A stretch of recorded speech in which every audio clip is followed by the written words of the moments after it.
Ya para comenzar esta tertulia de viernes 29 de noviembre de 2024. Voy con los saludos. Alejandro Val, ¿cómo andás, Alejandro? ¿Todo bien? Buen día, Romina, compañeros y audiencia, todo bien, gracias. Gustavo Calvo, ¿cómo andás, Gustavo? Bien, a las órdenes como siempre y gracias por la invitación.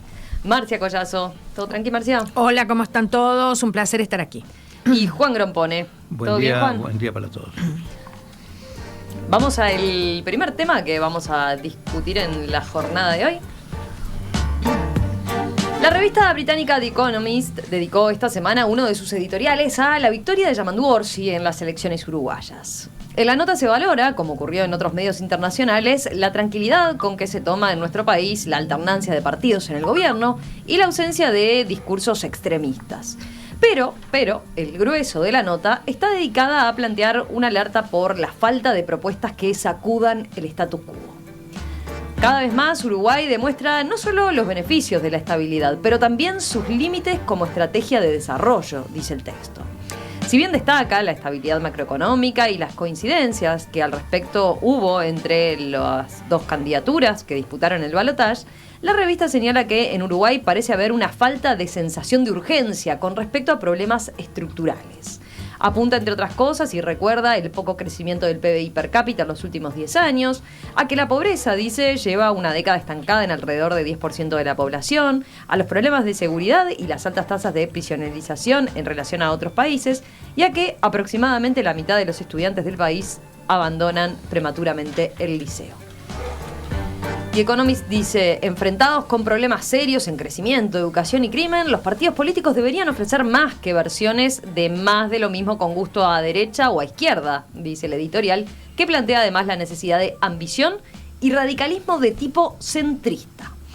Y ya, sobre el final del texto indica, la lección de última década de Uruguay es que la estabilidad es crucial.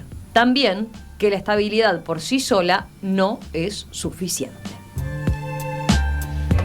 Juan se apunta así para arrancar. Dale, arranca.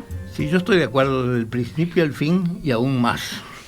Cuando lo leí pensé en eso, que lo habías escrito vos, quizás. No, pero suscribís de algún plagiario, algo que se me copió. Bueno, el país se resiste a cambiar y a pensar en el futuro, eso es evidente, ¿no? Y los problemas estructurales son muy rebeldes, y quiero mencionarlo para mí los 4 que más me preocupan, ¿no? Primero de todo, la economía. Hay que cambiar la matriz productiva. Hay que salir del sector primario y de los monopolios, especialmente de los monopolios privados. Punto 2, la educación. Hay que reformarla desde la educación terciaria hasta la preescolar. Y en este orden, empezando en este orden, y no al revés como sistemáticamente se la piensa de abajo hacia arriba. No, señor, tenemos que empezar por el final, es decir, ¿qué queremos hacer? ¿Para qué queremos la educación? Y luego, por lo tanto, diseñarla para hoy y actualizarla al siglo XXI, porque tiene rastros del siglo XIX y rastros del siglo XX. El Estado hay que digitalizarlo, hacerlo eficiente y eliminar superposiciones de instituciones. Y en particular, esto vale para las Fuerzas Armadas en particular. Es un punto que hay que enfrentar, que es del destino de las Fuerzas Armadas. Cuarto problema, la población. Hay pobreza, hay asentamientos y hay baja natalidad. Todo eso es necesario corregir. Y bueno, y lo peor es que yo dudo que los candidatos que compitieron en el balotaje puedan con estos problemas, y dudo francamente de que puedan. ¿Todos coinciden con el editorial de The Economist o tienen discrepancias? Porque es como una cachetada. Si con eso que nos vanagloriamos los uruguayos, en algún momento dice, pará, que eso... Es que yo parto de la base Dale. de que no sé si es tan así la realidad, empezando por ahí. Estoy de acuerdo con Juan en muchas de las cosas que dijo. Ahora bien, esto es un asunto de interpretación también. A ver. Claro. De cómo lo interpreta. En primer lugar, ¿decís? voy a empezar por decir algo que me parece necesario, y es que tomemos con pinzas lo que digan los imperios. Tomémoslo con pinzas, más en Uruguay. Entonces, el Imperio Británico, porque eso es en el fondo, Ujú. Yo quisiera saber qué intereses hay detrás de este artículo también, ¿eh? Me encantaría saberlo. No creo que les preocupe genuinamente la transformación de la educación en Uruguay. Seguro que les preocupan otras cosas. Y tal vez sí les preocupe la transformación de la educación, pero no la manera que tal vez nosotros querríamos. No olvidemos que la reforma bareliana, que fue importantísima y maravillosa,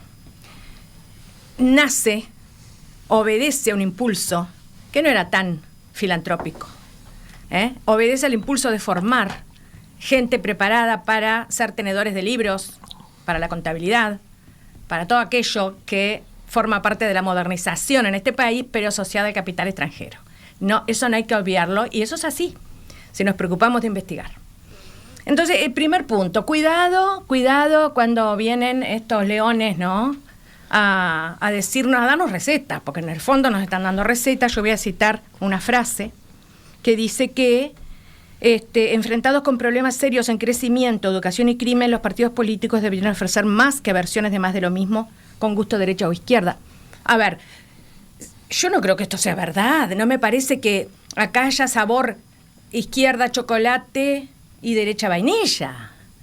Es un reduccionismo bastante peligroso, primero.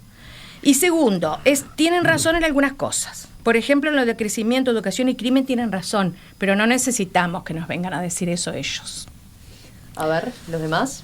¿Cómo lo vieron? Bueno, yo, teniendo en cuenta que vamos a tener dos intervenciones, creo, voy en la primera a intentar darle la razón al editorial, y en la segunda a ver si es posible darle la razón. A ver.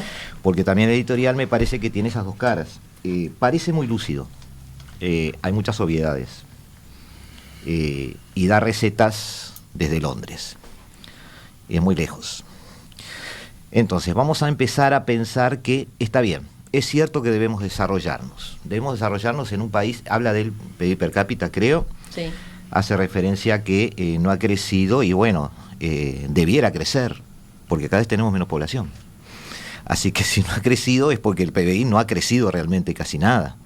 Es peor que lo que dice el artículo esto. Es decir, no tenemos ni atisbo de desarrollo, porque con una población decreciente debiera, solo por una razón matemática, crecer el PIB per cápita. La natalidad es un gran tema acá, y ha sido también fuente, y va a ser fuente, además, de muchos problemas presupuestales para el Uruguay.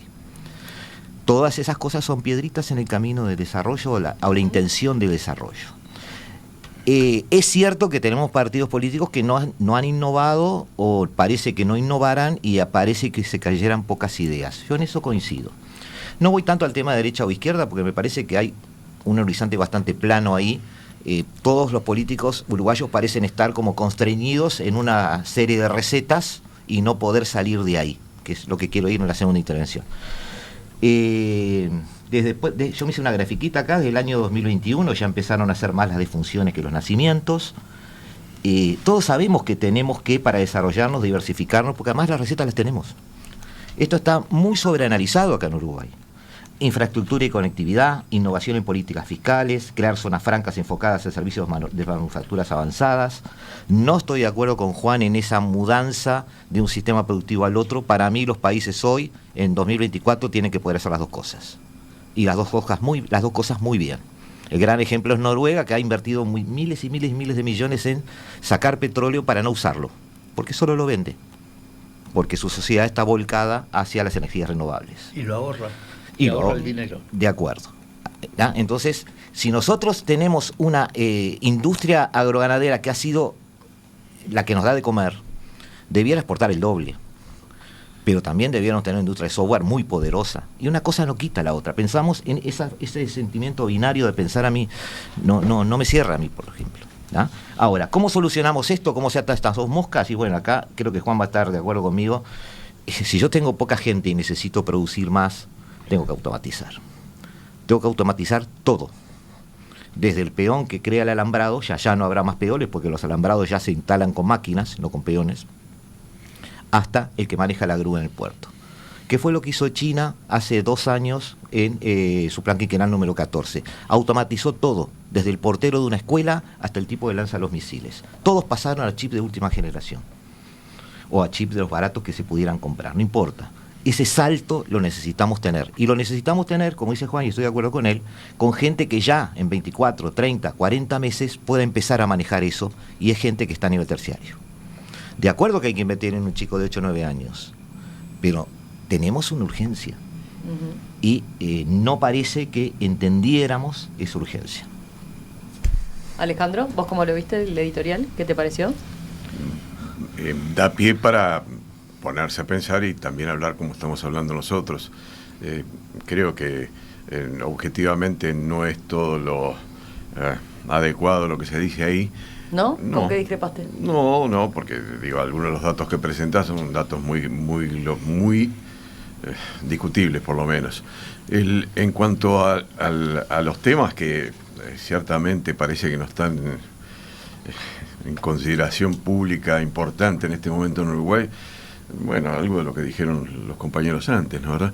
En primer lugar, para mí, temas que no se trataron fuertemente en la campaña electoral y que no parecen tener así una enorme preocupación a nivel político son, bueno, en primer lugar, el que dijo en último lugar Gonzalo, la población, y Gustavo, sí, Gustavo, perdón, y que ya Juan había mencionado. O sea, Uruguay está destinado a tener un peso fenomenal de la atención de los mayores, porque somos cada vez menos menores y cada vez más mayores, pero ese tema no ha estado en la campaña como tema importante. Pero a ver, pero esto, en ningún momento, si vamos a ir por el lado de los salvo temas, indirectamente para bloquear la... Vemos una máquina y nos asustamos ¿Eh? en vez de abrazarla, nos asustamos en vez de abrazar a la máquina. No, pero... Porque la necesitamos hoy. Pero yo pongo énfasis en el editorial como tal porque esto de alguna forma siempre lo hemos, a lo largo de estos meses lo hemos hablado, bueno, ¿no? ¿Cuáles son los temas que faltan en la campaña y demás? Acá lo que hay de novedad, digamos, es que una visión desde afuera nos dice, está bien por un lado que elogien y que valoren esa visión centrista y que no hay grandes diferencias entre los candidatos, pero también es un sacudón como para decir, bueno, pero miren que tienen problemas importantes y parece que ninguno quiere resolverlos. Yo mencioné el problema poblacional porque lo habían mencionado los compañeros antes, y porque en la editorial no aparece. Y carajo, es un problema gravísimo para Uruguay, para buena parte del mundo, o para todo el mundo en definitiva, pero para el Uruguay lo es, y parece que no existiera ese problema, y es un problema bárbaro. ¿Ah? Lo del PIB que aumentó, que quizás no muy significativamente comparándolo con Colombia, Paraguay, y no me acuerdo qué otro país era, sí, con Colombia, Bolivia, Paraguay creo. Y Bolivia. Francamente tampoco me parece una cosa muy importante, porque creo que, por ejemplo, sacando el periodo de la pandemia, el año siguiente ha crecido más o menos a los niveles que venía creciendo, o sea, un 3,5%, algo por el estilo. Pues ahí menciona el PIB per cápita, ¿no? Por eso creo que marca como yo hablo del PIB per cápita, que además cada vez que entra dinero tenemos que distribuirlo entre menos, porque somos cada vez menos. Que eso sí es un problema que no se menciona en la editorial ese, y es flor de problema. El problema de la educación, sí, por supuesto que es un problema fenomenal, que va bastante más allá de la deserción de la mitad de los liceales durante el curso del trámite liceal, que es un problema serísimo, pero no es solo eso. El problema de la educación va muchísimo más allá. Quizás no tanto como lo plantea Juan, que quiere empezar con la enseñanza terciaria y después ir bajando. Yo qué sé, yo no quiero entrar a discutir los problemas concretos, capaz que podría ser al revés y ser también legítimo empezar al revés, o considerar el problema ese desde otro punto de vista. Me preocupa, sí, la intervención que pueden tener los sindicatos en los próximos años, los sindicatos de educación, ¿no? En los próximos años, porque, en mi opinión, la intervención de los sindicatos de la educación, en la proyección de la educación, no ha sido positiva, y no creo que sea muy positiva, pero bueno, veremos cómo se enfoca eso. Ahí lo menciona también como un problema. Lo del PIB yo creo que no es un problema especial, creo que razonablemente el PIB va a seguir aumentando. Es cierto, tenemos que enfocarnos no solo a las industrias, llamémosle primarias, no solo a la producción primaria, pero también a la producción primaria, sin ninguna duda, más tecnificada, abriendo más mercados, es cierto, pero también a eso. Ahora, hay un problema que tampoco se menciona directamente ahí, aunque se habla de la pobreza, si no recuerdo mal, ¿no? ¿Verdad? Que se mantiene un nivel de pobreza del 10%, dice algo por el estilo. Un problema recontra grave del Uruguay, que no ha sido enfocado bien por nadie, salvo capaz para poner una muestra de algo positivo, por lo que se hizo en Maldonado en los últimos años, que es la eliminación de los asentamientos. Pero no porque haya asentamientos y eso sea feo, sino porque hay gente sufriendo ahí, y es mucha. Y hay gente que está... eso redunda en todos lados, redunda en la educación, porque hay una deserción enorme de los estudiantes provenientes de ese ambiente, y en segundo lugar también por lo que hablaban de la delincuencia y el narcotráfico. Eso es la base en la cual se sustenta por lo menos el micro narcotráfico en nuestro país, donde los asentamientos. Pero no es que haya que eliminar los asentamientos por eso, hay que eliminarlo porque no puede ser que haya tanta gente, ni ninguna gente, que esté sufriendo como está sufriendo esa gente, mayores, medianos y menores, viviendo en asentamientos. Y eso sí es un problema realmente serio del Uruguay, y ahí yo creo que diciendo simplemente que hay un nivel de pobreza del 10% y que eso es más o menos común, no se va a fondo. Está bien, es el editorial desde Londres, como decía Gustavo. Mira, hay oyentes que dicen también que ojo, porque también por ejemplo, Vicente dice, sugiero que a los tertulianos no olvidar que los medios de prensa, cuando hacen muchas veces artículos sobre otros países, dependen en gran medida de su corresponsal en ese país. Así que en realidad lo que dice el artículo, posiblemente lo dice alguien desde Uruguay. Y por otro lado, el artículo no está hecho para los uruguayos, sino que es para informar al mundo, creo, dice. El artículo no está dirigido a decirles a los uruguayos lo que tienen que hacer. No, por supuesto, yo creo... es interesante ese apunte de este oyente, porque es cierto que no es que necesariamente nos estén dando la receta, porque nosotros... De alguna manera... No es una visión de un banco internacional, de un organismo internacional, ¿no?, que nos viene y nos da. No, pero tampoco está absolutamente exento de influencia. Yo creo que tiene una gran influencia. Tienen gran influencia esa gente, como tiene gran influencia, que lo traje acá anotado, justamente, Freedom House, que es una ONG con sede en Washington, que evalúa la democracia, la libertad política y los derechos humanos, y que poco menos que son los popes sagrados que les decimos amén, amén. Después, por ejemplo, el Latino Barómetro, otra ONG con sede en Santiago de Chile, todos nos han medido, no nos mide, bárbaro, es un artículo de opinión, ponele, pero tiene su influencia. No, eso hay que ser ingenuo para decir que no. Y por otra parte yo digo, no, a ver, las diferencias en este país de ideologías, contrariamente a lo que se ha sostenido de que poco menos que ese absurdo delirante de que no había que tener ideología, y bueno, si te trepanás el cerebro, de repente no vas a tener ideología. Las ideologías en este país son muy distintas. Llamale si querés izquierda-derecha, no lo sé, o llamale izquierdas en una gama y derechas en una gama. Pero las hay, existen las diferencias. ¿Sabés en qué se ven las diferencias? En los proyectos país. Entonces, no. Con respecto a la pobreza infantil, bueno, yo no traje cifras y ojalá que los hubiera traído, pero los 15 años de gobierno de Frente Amplio marcaron un antes y un después en porcentaje de pobreza infantil. Lo podemos mandar después a esta tertulia para que ustedes lo pongan, lo cuelguen donde crean conveniente, porque es así.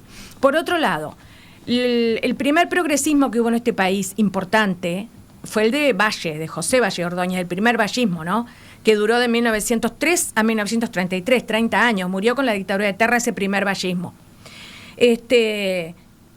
¿Sabes una cosa? Se le paró en los pedales a los capitalistas e industriales británicos y estadounidenses, sobre todo de los tranvías, las compañías de tranvías y de ferrocarriles. Hicieron unas huelgas monstruosas los trabajadores durante el progresismo de Valle, porque suele ser así, porque durante los gobiernos progresistas es cuando los trabajadores ven la oportunidad de lograr alguna mejora y por eso hacen marchas, piquetes y concentraciones. No porque sean todos unos vándalos, no, lo hacen porque ven la oportunidad de mejorar. Es como un ABC. Valle sufrió una enorme guerra en ese sentido. ¿Y sabés qué? Fue el primer gobernante de este país que dijo, vamos a negociar con los huelguistas y con los sindicalistas. ¡Ah! Escándalo en Londres. Pero fue el primero. Entonces, no, perdón, pero hay grandes diferencias. Y yo reivindico las diferencias siempre que vayan en pro de la justicia social y la mejora social. Mira, acá hay un oyente que es uruguayo que nos escribe desde el exterior que dice: comparto casi al pie de la letra el artículo de The Economist con una mirada de alguien que vive 4 meses del año en Uruguay y haciendo un paralelismo con otras políticas de gobierno. Que me perdonen los uruguayos, dentro de los que me incluyo, pero somos sanamente mediocres, dice. Esa es su definición, sanamente mediocres. Es verdad, un poquito es verdad. Bueno. Yo quiero recordar que este problema viene desde el pasado, ¿no? Y quiero recordar 2 casos. A fines del siglo XIX, luego del Código Rural, del alambrado de los campos y de traer ganado de raza y mestizarlo, surgió la idea de lo que don Domingo Ordóñez llamaba ganadería agronómica. Es decir, la idea de que darle de comer maíz o cereales producidos agrícolamente a las vacas en lugar de que comieran pasto. Eso le llamaba a la ganadería agronómica y era un tema el leitmotiv de él. ¿Qué pasó? No se hizo. ¿Y qué pasó? Que a mitad del siglo XX los norteamericanos sí lo empezaron a hacer y entonces los precios de la carne cayeron y tuvimos una de las primeros colapsos de los años 50, después de la Segunda Guerra Mundial, apareció el famoso feedlot y la carne se fue para el piso. Eso nos pasó porque desdeñamos esa idea. Y eso volvió a pasar en el siglo XX. En el siglo XX, a fines del siglo XX, teníamos un país en que estaba creando una industria biotecnológica, por ejemplo, la fabricación de vacunas para la aftosa, que es especial, una cosa importantísima para la ganadería, y también la industria de las tecnologías de la información. Esas 2 tecnologías no fueron apoyadas por el gobierno presente, por el gobierno del momento. En particular, para mantener el estado de país ganadero sin aftosa, decidieron cerrar el laboratorio que fabricaba la vacuna de la aftosa, con el bello resultado de que 10 años después hubo una epidemia de aftosa que enfrentó el país y fue desastrosa. Quiere decir que esto es tropezamos 2 veces con la misma piedra. Y entonces esto es lo que yo digo, tenemos que cambiar el pensar el futuro, tenemos que apoyar a las tecnologías de la información y a la biotecnología. Si no, nos vamos a enfrentar con que no vamos a servir para nada. Ya está sucediendo de alguna manera. Ya hay gente que tiene dificultades en ingresar a algunos trabajos porque no saben llenar 2 celdas de Excel y sumarlas, por ejemplo. O sea, tenemos que ser realistas. Yo, en mi segunda intervención ahora me interesa ver, suponiendo que le hiciéramos caso a este artículo, que le diéramos toda la razón a este artículo y que haya que innovar, ¿es posible? ¿Tenemos herramientas para hacer eso? ¿Estamos educados para eso? ¿Nuestra cultura está armada de esa manera? En primer lugar, discrepo un poquito amigablemente con Marcia en que sí, las tendencias de izquierda tienden a llevar adelante políticas que de alguna manera imprimen una velocidad al gasto y generan un perfil un poco más inflacionario que las de derecha. Las de derecha, cuidando eso, tienden a generar también ciertas recesiones económicas que después son difíciles de sobrellevar. O sea, tenemos eso y veo muy difícil que en este país tengamos un centro fuerte, masivo, que genere políticas de innovación desde el centro, como propone el editorial. El editorial, no sé si lo hace a través de un corresponsal o no, pero no parece entender eso. Nuestro país tiene una polarización con la que está conviviendo y va a seguir conviviendo unos cuantos años más todavía. Ahora, ¿qué pasa con eso? Nosotros tenemos una pirámide de población con una especie de huevito arriba, porque está bastante envejecida la población, los jóvenes no son tantos, y uno tiende a suponer, bueno, sigamos la lógica de otros países, el desarrollo vendrá o la innovación vendrá por las generaciones más jóvenes. ¿Tenemos jóvenes que son críticos con la realidad? ¿Tenemos jóvenes con mentalidades flexibles? Yo creo que no. una especie de tesis atrevida mía en la madrugada, fui a buscar algunas cosas y me encontré con Mario Margulis, por ejemplo, un sociólogo argentino, que identifica en contextos de incertidumbre socioeconómica jóvenes que tienden a buscar certezas ideológicas y se manifiestan en posturas muy rígidas, analizando números de la sociedad uruguaya. Lo mismo Carles Feixa, que no lo conozco, un especialista en antropología social, estudió las denominadas tribus urbanas y habla de jóvenes altamente polarizados, con mucha polarización ideológica y también mentalidades o inteligencias muy rígidas, muy acartonados. Vemos jóvenes nosotros con mentalidad innovadora, que piensen fuera de la caja, que tengan un espíritu crítico para todo lo que ven, o vemos jóvenes que tienen un comportamiento de manada hoy. Bueno, ahí capaz que nos demos cuenta que no tenemos el equipo como para llevar adelante ese partido de fútbol. Entonces, ahí viene el tema de la urgencia. ¿Esto es importante para nosotros? ¿Es urgente o es algo que podemos verlo a mediano plazo? Si es a mediano plazo, arranquemos por la escuela, está todo bien. Ahora, si es urgente, la universidad tiene que estar cambiando dentro de 5 minutos. Sí. Porque hoy la universidad es una especie de, no quiero ser muy agresivo, pero no es lo que yo quisiera que fuera. Vamos a dejarlo así, ser elegantes. Ni siquiera se debaten temas de actualidad en facultades que tienen que ver con la realidad actual. Mirá, no hay seminarios de debate, no hay mesas de debate, hay mesas de ponencias, nada más. Acá hay un oyente que nos apunta que le parece excelente el debate que está planteado y dice: hay una licenciatura en desarrollo, deben invitar a desarrollistas, por favor, para seguir por este camino que es el debate central. Conozco licenciadas en desarrollo, están sin trabajo. Es para vos. Dale. Bueno, lo que pasa es que es más fácil derivar a hablar de la realidad y de lo que creemos que debería ser el Uruguay que hablar de la editorial de Economist, ¿no?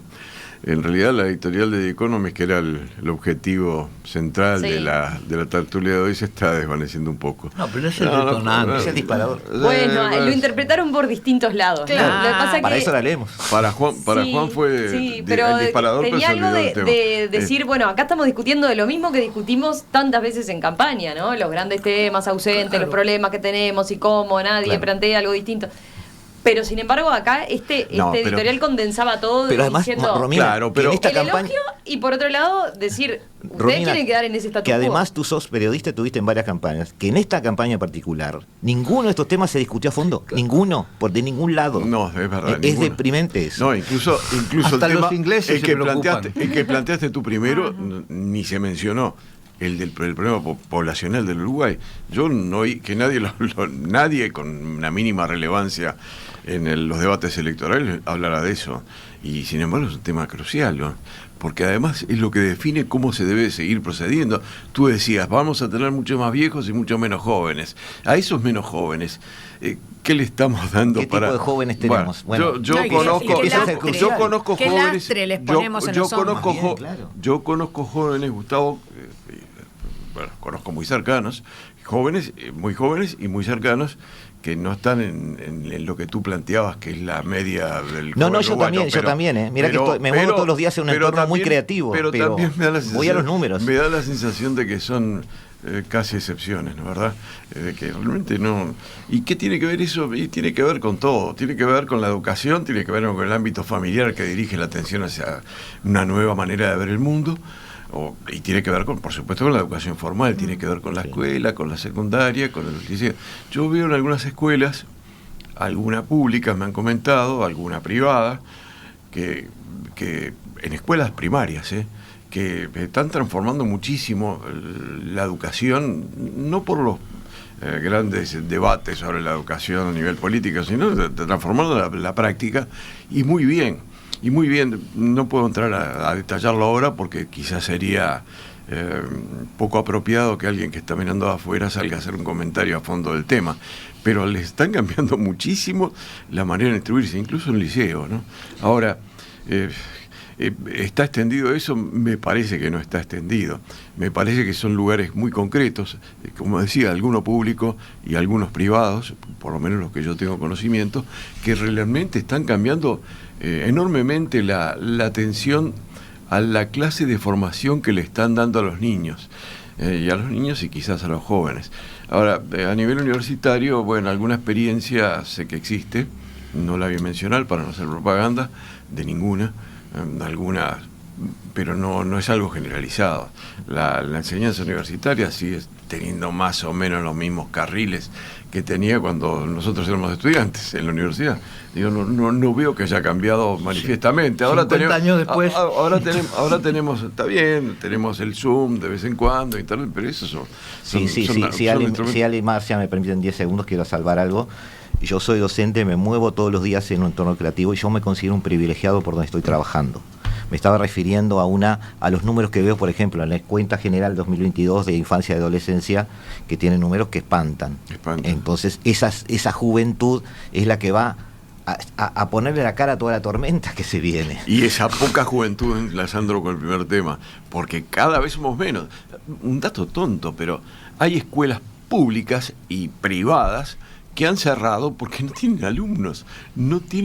¿Por qué? Porque somos cada vez menos.